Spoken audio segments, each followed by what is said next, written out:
তিন বন্ধুর গল্প ৭ নাম্বার পাঠ নিয়ে চলে আসলাম আমার প্রিয় বন্ধুরা। হাঁস বলল টিয়া এবং শালিককে, তোমরা এখানে দাঁড়াও, হয়তো বা ভিতরে ব্যস্ত আছে তারা।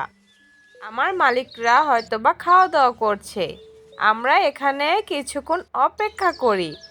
আমি এসেছি, অবশ্যই তারা খাবার নিয়ে আসবে।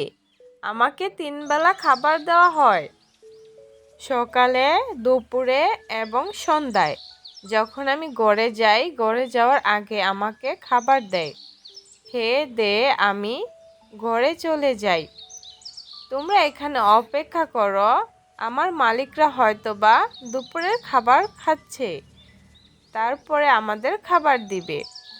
সঙ্গে সঙ্গে চলে আসলো মালিকের মেয়ে, তো খাবার দিল। 3 বন্ধু খাবার শেষ করে এখানেই দাঁড়িয়েছিল।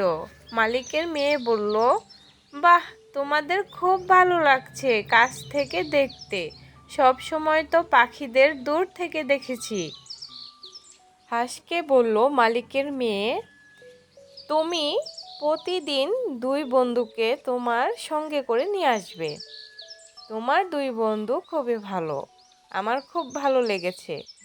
আল্লাহ তাআলা সবার জন্য রিজিক দিয়ে পাঠিয়েছে দুনিয়াত। তুমিও খাবে, সঙ্গে তোমার 2 বন্ধুও খাবে। আমরা খাবার খেতে দিব।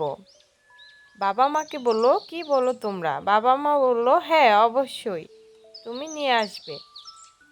তখন টিয়া পাখি বলল, আমি খুবই খুশি হলাম তোমাদের ব্যবহারে।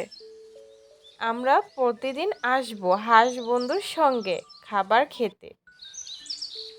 তখন আরও বলল, তোমাদের অসংখ্য ধন্যবাদ।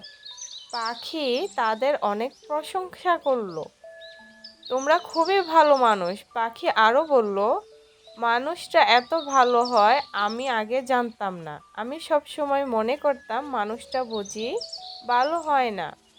তখন মালিকের মেয়ে বলল, একদম ঠিক কথা বলেছ, সব মানুষ একরকম হয় না।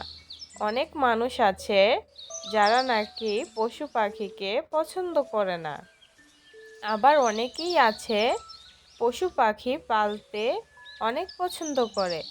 যেমন আমরা পছন্দ করি। আমাদের পাড়া প্রতিবেশী আছে কিছু মানুষ দেখি আমি, তারা হাঁস মুরগি পালে ঠিকই, কিন্তু যদি পাখিরা আসে খাবার খেতে তাহলে দূর করে দেয়, তাড়িয়ে দেয়, সঙ্গে সঙ্গে খাবার খেতে দেয় না। প্রিয় বন্ধুরা, এখানেই 7 নাম্বার পার্ট শেষ হয়ে গেল। 8 নাম্বার পার্ট যদি দেখতে চাও অবশ্যই কমেন্ট করে জানিয়ে দিবে। পুরো গল্পটা ভালো লেগে থাকে আমার প্রিয় বন্ধুরা, অবশ্যই চ্যানেলকে সাবস্ক্রাইব করে দিবে, লাইক কমেন্ট করে ভিডিওটা শেয়ার করে দিবে। ধন্যবাদ।